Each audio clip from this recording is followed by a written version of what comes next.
بسم اللہ الرحمن الرحیم. السلام علیکم. جب عمران خان صاحب کی حکومت کے خلاف سازش ہو رہی تھی تو عمران خان نے قوم سے خطاب کیا تھا اور اس وقت دو بڑے اہم قدم اٹھائے تھے. ایک تو یہ کہ بجلی کی قیمت کو کنٹرول کر لیا تھا اور پیٹرول کے حوالے سے بھی اعلانات کیے تھے انہوں نے. پھر انہوں نے یہ کیا کہ معاشی ترقی کی شرح آگے لے جانے کی کوشش کی اور 6% پھر گروتھ ہوئی تھی. اب ہوا یہ ہے کہ اب موجودہ حکومت کو نظر آ رہا ہے کہ ان کی چھٹی ہونے والی ہے. عمران خان نے کیا کیا تھا، بجلی قیمت 16 روپے کے قریب تھی پر یونٹ، اب وہ 70 روپے سے زیادہ ہو چکی ہے.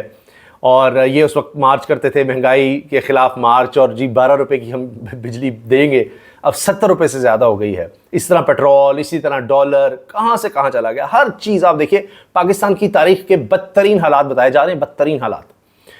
اور اب انہوں نے کیا کرنا شروع کر دیا، ان کو بھی اندازہ ہو رہا ہے کہ ان کی کہانی ختم ہو رہی ہے. فرق یہ ہے کہ تب یہ ساری جماعتیں ساتھ ملی تھیں، پھر یہ کہتے ہیں جی باجوہ صاحب تھے، اب فیض مید کا نام اور سارا کچھ لے رہے ہیں جی.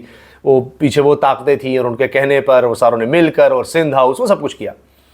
اب کیا ہو رہا ہے، اب عمران خان صاحب کے بارے میں کہا جاتا تھا جی ان کی عوامی مقبولیت کچھ کم ہو گئی تھی، جی مہنگائی بہت تھی. یاد ہے نا آپ کو، جی مہنگائی بہت ہے، مہنگائی بہت ہے. وہ 12-13% تھی مہنگائی، ان کے دور میں 30% ہو گئی. تو وہ مہنگائی تھی، یہ مہنگائی جو ہے یہ مشکل فیصلے ہیں. ٹھیک ہے، اب ہوا یہ کہ ان کے مشکل فیصلے، جس کو یہ کہتے ہیں جی ہم نے ریاست بچا لی ہے، ہم نے اپنی سیاست قربان کر دی، فلاں کر دیا.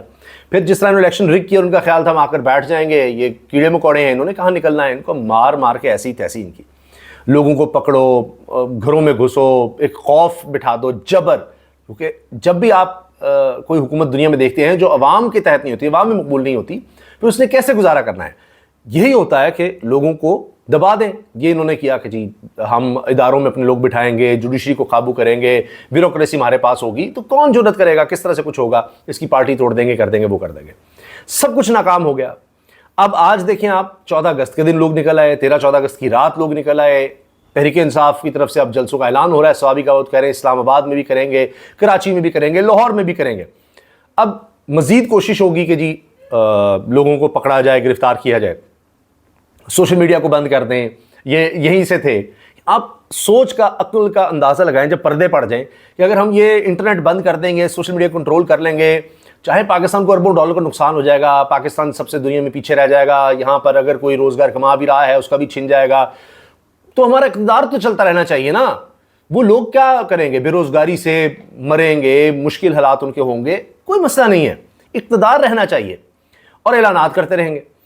اب انہوں نے نیا حربہ کیا آزمایا ہے کہ عمران خان نے کہا کہ اچھا معاشی طور پر میں لوگوں کے لیے سہولت پیدا کر دوں تاکہ ان کے لیے مشکل ہو جائے گا کہ جی دیکھیں یہ معیشت بھی بہتر کر رہا ہے، ہمارے لیے آسانیاں کر رہا ہے، ہم حکومت جب اس کی گرائیں گے تو آئیں گے، تو عمران خان کا خیال تھا یہ جب آئیں گے تو ان کے لیے مشکل ہو جائے گی، اور وہ ان کا اسٹریٹجی کامیاب رہی.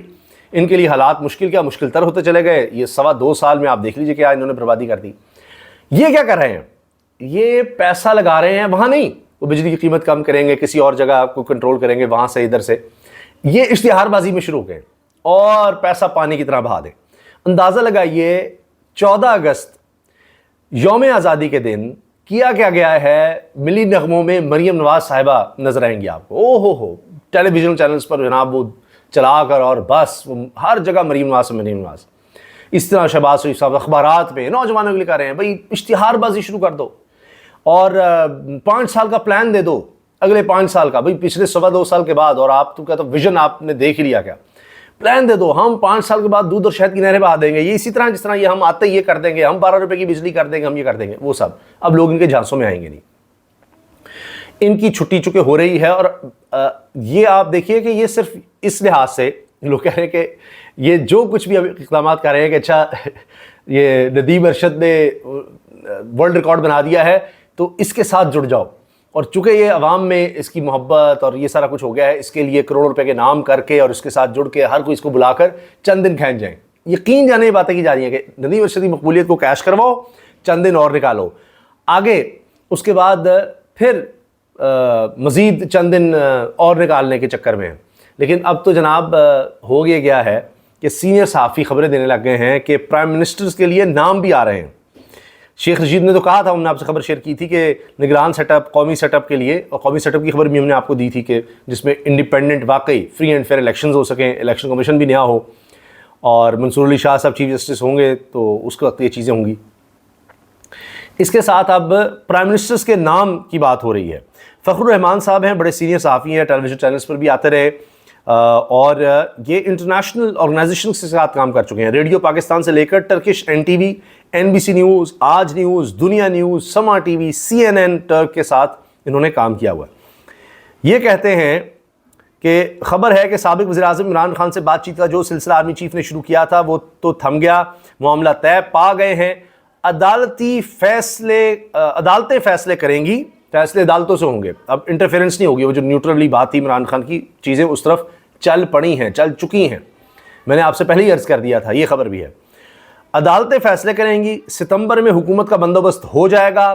نگران وزیر اعظم اچکزئی, محمود خان اچکزئی ہوں یا خاقان عباسی ہوں, جن کا نام محمود اچکزئی نے دیا ہے, کوئی شاہد خان عباسی جیسا وزیر اعظم ہونا چاہیے نگران, یا پھر سینیٹر مشاہد حسین سید, دسمبر میں انتخابات. اچھا, سینیٹر مشاہد حسین سید جو ہیں چین کی اسٹیبلشمنٹ کے بہت قریب سمجھے جاتے ہیں, تو دسمبر میں وہ کہہ رہے ہیں جی فخر الرحمان صاحب کے جی انتخابات. اور اسد قیصر بھی یہ کہہ رہے ہیں, تحریک انصاف کے دیگر لوگ یہ بات کر رہے ہیں. اور اسی لیے شاید مریم نواز صاحبہ بڑی کنفیوز نظر آئیں, بڑی خوفزدہ گھبرائی ہوئی نظر آئیں. انہوں نے مزار اقبال پر حاضری دی, فاتحہ خوانی کی, لیکن جب انہوں نے وہاں کتاب میں اپنے تاثرات درج کرنے کی کوشش کی تو اب اس کی خیر نہیں ہے. چونکہ یہ سرکاری ٹیلی ویژن ہوگا, یہ اپنا لے کر جاتی ہیں جو بھی کیمرہ وغیرہ جس طرح بھی ہو, کیونکہ عام چینلز کو اجازت ہی نہیں ہوتی, تو بس اس کے بعد ریلیز کر دی جاتی ہے. وہاں بیٹھی ہیں تو مسلسل پین کو پکڑ کر گھماتی ہیں اور کچھ جملے لکھنے کی کوشش کرتی ہیں جو ان سے نہیں لکھے جا رہے, کوئی ایک جملہ نہیں لکھ پا رہی, اور پتہ نہیں کیا لکھتی ہیں. پاکستان کی سالگرہ, جیسے کوئی بچے ہوتے ہیں, سالگرہ, یوم آزادی کو سالگرہ, اور لکھتی ہیں پاکستان کی 77ویں. 77 کیسے لکھتی ہیں؟ 7 اور واو یہ نون گنا ویں. 77 اردو میں نہیں لکھتی, 7 لکھ کے ویں, 77 لکھنے کے لیے 7 7 2 دفعہ 7 اور ویں, واو یہ نون گنا ویں. اور پھر کبھی لکھتی ہیں, یہ ویڈیو سامنے آئی ہے کہ جی پاکستان کے 77ویں لکھ کے نا اس کے بعد رک جاتی ہیں, پھر پین گھماتی رہتی ہیں. ایک تو بڑا مشکل ہے ان کے لیے پین پکڑنا بھی, ناخن کافی لمبے ان کے نظر آ رہے ہیں. بہرحال یہ ان کی اپنی جو بھی چوائس ہو. تو اس کے بعد اس کو کاٹ دیتی ہیں, کے کو پتہ نہیں کی کرنے کی کوشش کرتی ہیں, کو کرنے کی کوشش کرتی ہیں, پھر لکھتی ہیں پاکستان کی, کے کو کی کرتی ہیں. پہلے بھی اوور رائٹنگ کی ہوئی ہے, مجھے ایک جملہ نہیں لکھ پا رہی, یقین جانے ایک جملہ لکھ پا رہی. اور لکھتی ہے کہ سالگرہ کی سالگرہ 77ویں سالگرہ کو میرا پیغام, یہ بس آگے اس کے بعد جو میرے پاس کلپ ہے اس میں یہاں تک ہے. اب ان کے پاس لاکھوں روپے تنخواہوں والے, شاید CM پر کروڑوں روپیہ خرچ ہو رہا ہوتا ہے مہینے کا, کروڑوں روپیہ. ان کی تو گاڑی کے ٹائر ہی پتہ نہیں مرسڈیز کے کتنے کا ہے, اتنا پیسہ خرچ ہو رہا تھا. ان کی ٹیم ہوتی ہے, وہ بتا دیتی ہے آپ نے جا کر یہ جملے لکھنے ہیں, اس طرح بولنا ہے, یہ کرنا ہے, سب کچھ ہوتا ہے. لیکن اب جس طرح ان کے والد کے بارے میں جاوید چودھری صاحب کہہ چکے ہیں کہ ڈپریشن کے مریض ہو گئے ہیں وہ, کہ لوگ گالیاں دیتے ہیں, نہ برطانیہ میں چین, نہ پاکستان میں سکون, ہر جگہ گالم گلوچ. ابھی جوتے مارے ان کے بینرز کو لوگوں نے مری میں. یعنی حکومت ہوتے ہوئے یہ ہو رہا ہے, اتنا ٹیرر پھیلا کر, اتنی دہشت, اتنا جبر پھیلا کر, لوگوں کو پکڑ کر, عورتوں کو پکڑ کر, بچوں کو نہیں چھوڑا, اتنا کچھ کر کے اب یہ ہو رہا ہے کہ خوف اتنا پھیلا دیا ہوا ہے. لیکن پھر بھی لوگ کہیں جوتیاں مار رہے ہیں, تو نکلیں گے تو کیا ہوگا یہ سب. تو اس کی وجہ سے آپ دیکھیں اتنا پریشر آ گیا ان پر. لیکن کام جاری ہے بہرحال.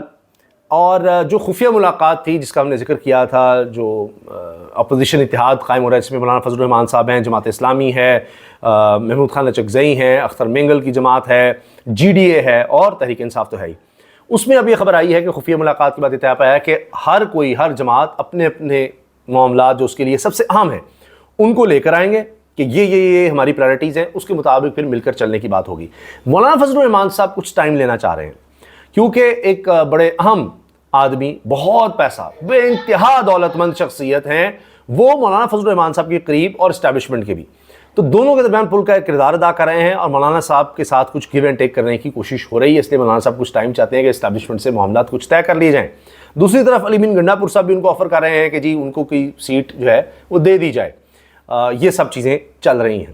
تو دونوں طرف سے اپنے اپنے یہ کہیں کہ سیاسی مہرے چلائے جا رہے ہیں. باقی حکومت کا حال یہ ہے کہ ان کو لگتا ہے کہ اب یہ انٹرنیٹ بند کر کے, یقین جانے اس سے اتنا نقصان ہو رہا ہے ملک کو کہ ہم سوچ نہیں سکتے. پوری دنیا سے ہم ریورس گیئر لگا دیا, کوئی ترقی میں آج آپ کو بڑے وثوق سے عرض کر رہا ہوں, بڑی عاجزی سے, کوئی ترقی ممکن ہی نہیں ہے. اب ممکن ہی نہیں ہے ترقی کوئی ملک کر سکے اس کے انٹرنیٹ کے, یہ آپ اس کو ڈیجیٹل ورلڈ کہیں, اس کے بغیر. اور یہاں یہ ہو رہا ہے جی کامیاب تجربہ کر لیا, پی ٹی اے سے پوچھیں, کسی اور ادارے سے پوچھیں, کچھ پتہ ہی نہیں کیا ہو رہا ہے. پھر خبریں آتی ہیں کہ جی کامیاب تجربہ ہو گیا فائر وال کا. اور اس میں آپ دیکھیں کہ ان کو جو ہم جیسے لوگ جو بات کر رہے ہوتے ہیں حالات حاضرہ پر, ان کے بارے میں بات کر رہے ہوتے ہیں, کتنا ہوگا آپ سوچیے انٹرنیٹ پر؟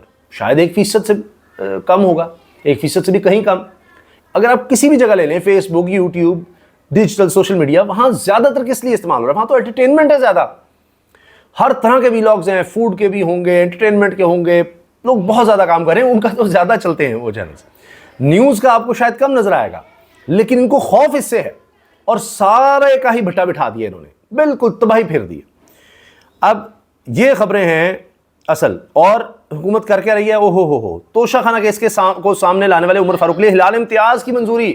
100 سے زیادہ لوگوں کو صدر پاکستان حافظ علی زرداری نے کہا ہے کہ جی ان کو سرکاری اعزازات سے نوازا جائے. انہوں نے پاکستان کے سرکاری اعزاز کی عزت کا, اہمیت کا بیڑا غرق کر کے رکھ دیا ہے, کچھ پلے نہیں چھوڑا.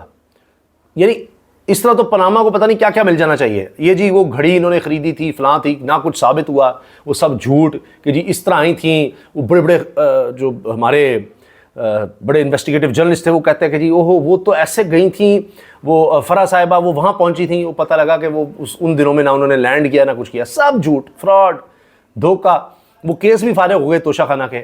اور زرداری صاحب نے اپنے قریبی وہ جو اومنی گروپ ہے اس کو جناب دے رہے ہیں, اندازہ لگے, جن کا جعلی اکاؤنٹس میں نام, جن کا پتہ نہیں کیا کیا سارا کچھ سامنے آیا, ان کو بھی جناب وہ دیکھیں سرکاری اعزازات, جی ان کو ہلال امتیاز دے دو, اس کو فلاں دے دو, یہ کر دو, وہ کر دو. اندازہ لگایا انہوں نے پاکستان کے ساتھ, اس ریاست کے ساتھ کیا مذاق کیا ہے. بڑے بڑے چوروں, ڈاکوؤں کو, فراڈیوں کو, دھوکے بازوں کو جناب ایوارڈ دیتے تھے, جن کے خلاف کیسز ہیں. اور وہ جی پاپڑ والا, رکشے والا فلاں کے اکاؤنٹ سے اگر نکلتے ہیں تو کیا یہ جتنا بڑا جو چور ہے, جتنا بڑا جو ڈاکو ہے, جس پر جتنا بڑا الزام ہو, اس کو اتنا بڑا اعزاز دے دو. یہ حال ہو گیا ہے ہمارے ملک میں ان اعزازات کا. اور تاکہ یہ دکھانا چاہتے ہیں کہ شاید اس سے ہوگا یہ کہ چور, ڈاکو, لٹیرے, ان کی کوئی عزت بن جائے گی. عزتیں اس طرح نہیں ملتی ہوتی, اس طرح نہیں ملتی. نہ ہی قومیں اس طرح ترقی کرتی ہیں کہ آپ وہ لوگ جو کرپٹ ترین ہیں ان کو دکھائیں کہ نہیں یہ ہمارے لیے بہترین ہے. کرپٹ ترین لوگوں کو ہم نے, 2 نمبر فراڈیوں کو ہم نے اعزازات دینے ہیں, اور تاکہ اس سے معاشرے میں پیغام جائے کہ لوٹو, جتنا تم لوٹو گے اتنا تم آگے جاؤ گے. اس سے بات نہیں بنتی. آخر میں بڑی گرفتاری جو ہوئی ہے اس کی میں آپ کو خبر دے دوں کہ ڈپٹی سپرنٹینڈنٹ اڈیالہ جیل کی گرفتاری کی خبر آئی, اور اس میں اب یہ بات بھی پتہ لگ رہی ہے, ہمارے سورسز یہ بتا رہے ہیں کہ اس میں یہ چیز بھی شامل ہو رہی ہے کہ عمران خان صاحب کے جو انٹرویوز چھپتے رہے ہیں اس میں ان کا ہاتھ تھا, یا پیغام رسانی کہیں, کچھ بھی کہیں, سہولت کاری عمران خان کی کر رہے تھے. یہ سابق ڈپٹی سپرنٹینڈنٹ جیل اڈیالہ محمد اکرم, ان کا کل سے فون بند تھا. پہلے وہی وہ لاپتہ والا سین سمجھ لیں. اس کے بعد پتہ لگا ان کو گرفتار کر لیا گیا ہے. اساس ذرا انہوں نے خفیہ طور پر ان کو گرفتار کیا, یا خفیہ طور پر یہ بانی پی ٹی آئی کے لیے پیغام رسانی بھی کرتے تھے, ان کو سہولت بھی دے رہے تھے. اور اب ان سے تحقیقات کی جا رہی ہیں. ان کو پہلے ہی ہٹا دیا گیا تھا, تحقیقات مکمل کی جا رہی ہیں, پھر ان کے خلاف کارروائی بھی ہوگی. اب یہ ایک بڑی گرفتاری کہی جا رہی ہے. کچھ لوگ اس کو فیض حمید کی گرفتاری سے بھی جوڑیں گے, اور ہو سکتا ہے آگے مزید گرفتاریاں ہوں. لیکن ساتھ خبر یہ بھی ہے کہ ابھی ہو سکتا ہے کہ عمران خان صاحب کے مزید آرٹیکل آ جائیں. اگر تو یہ اس لیے تھا کہ یہ آرٹیکلز کے لیے, یا جو بھی عمران خان صاحب کے انٹرویوز تھے اس کے لیے سہولت کاری کر رہے تھے, کیونکہ وہاں تو ہر وقت ان کے اوپر پولیس والے موجود ہوتا تھا, دیگر اداروں کے لوگ بھی تھے. تو وہ کہتے ہیں چڑیا پر نہیں مار سکتی, بقول عمران خان وہ ایک بلی ان سے مانوس ہوگی, اس کو بھی کہا کہ یہاں سے لے جاؤ. تو ہر وقت ان کے سرویلنس ہے, کیمرے لگے ہوئے ہیں. اس کے باوجود پتہ نہیں انہوں نے کیا کیا کر دیا. بہرحال یہ ایک بڑی گرفتاری کہی جا رہی ہے, اور ہو سکتا ہے اس والے سے اور انکشافات ہوں. لیکن اگر یہ کوشش تھی کہ عمران خان کو آرٹیکل وغیرہ نہ لکھ سکیں تو وہ مجھے مشکل لگتا ہے, کیونکہ یہ خبریں ہیں کہ ابھی شاید اگر عمران خان صاحب کچھ عرصہ اور جیل میں رہے تو کوئی اور بھی آرٹیکلز وغیرہ ان کے کہیں انٹرنیشنل اداروں میں چھپ جائے. کیونکہ اس وقت پوری دنیا میں سب سے زیادہ اگر کسی شخص کو پڑھا جائے گا, اس کے انٹرویو کو دیکھا جائے گا, جتنے بھی عمران خان کے ابھی تک انٹرویوز ہوئے ہیں ان کے اپنے اداروں میں وہ ریکارڈ ہی بنے ہیں. تو اس لیے ہر کوئی ان کے پیچھے بھاگ رہا ہے. اجازت دیجیے, اللہ حافظ.